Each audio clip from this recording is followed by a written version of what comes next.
എന്റെ ഭാര്യയൊക്കെ സ്വിമ്മിംഗ് പൂളിൽ തലവന്നിരിക്കും. ഭാര്യ പ്രസവിക്കാൻ പോയ കാര്യമായി പ്രസവിച്ചിരിക്കുന്നത് നമ്മളെ പ്രസവത്തിരിക്കുമ്പോഴൊക്കെ എന്റെ അമ്മായി അമ്മയൊക്കെ വെറും അമ്മയൊക്കെ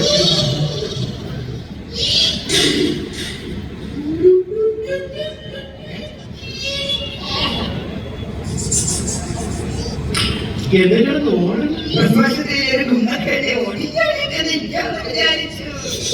ഓടുമ്പോ നോക്കി ഓടോ ഈ പറക്കും ഒരു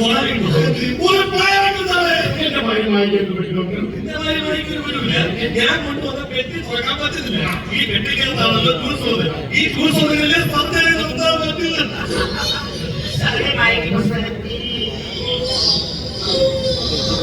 ഇതിപ്പോ വായിക്കാതെ വേദന കൂടി നിർത്താൻ കൂടിയത് ആ പെട്ടി ഇതിനോട് ഏഴാമത്തെ പ്രാവശ്യമാണ് കാണുന്നത്. എന്റെ ഭാര്യയുടെ ഏഴാമത്തെ പ്രസവമാണ്. എന്റെ ഭാര്യ ഏഴാമത്തെ പ്രസവമാണ്. അങ്ങനെയാണെങ്കിൽ എന്റെ ഭാര്യയ്ക്ക് വേണ്ട ബെഡ് റെസ്റ്റ്. എന്റെ ഭാര്യയ്ക്ക് ഒരു കുഞ്ഞില്ല. ഇനിയെങ്കിലും ബെഡിൽ അവർക്കൊരു മസ്തി കൊടുക്കണം. ഞാൻ അതുപോലെ കൊടുക്കാം.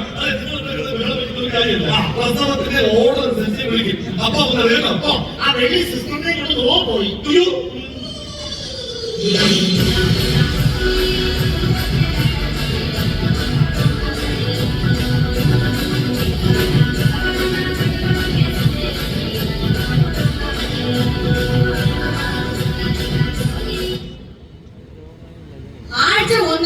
ആശുപത്രി വരാതെ കയറി ഇറങ്ങി നടക്കാൻ തുടങ്ങി. എന്റെ മരുമോൾ വന്നിട്ട് പെറാൻ കിടക്കുന്നു. ഓ പിന്നെ ഞാൻ പെറ്റെണീറ്റ് വരുമോന്ന് ദൈവത്തിന് മാത്രം അറിയാം. കല്യാണം കഴിഞ്ഞ് ഒരു കൊല്ലമായില്ല. അതിനു മുമ്പേ എന്റെ മോന്റെ പെണ്ണിവിടെ വന്ന് പെറാൻ കിടക്കും. എന്നിട്ട് നാട്ടിലുള്ള പൈലൊക്കെ കൂടെ ചേർന്ന് എന്റെ പിള്ളേക്ക് ഒരു പേരിട്ട് കൊടുത്തിട്ടുണ്ട്. ലാഗ് സുനിയും എനിക്ക് മാത്രമേ അറിയാവൂ. അവർ വർത്താനത്തിന് മാത്രമേ ഉള്ളൂ ലാഗ്. ബാക്കിയൊക്കെ ഭയങ്കര സ്പീഡാണ്. ആ പെണ്ണിന്റെ പെറുപോലെ ഞാൻ ഡോക്ടറെ പോയി ചോദിച്ചിട്ട് വരാമേ.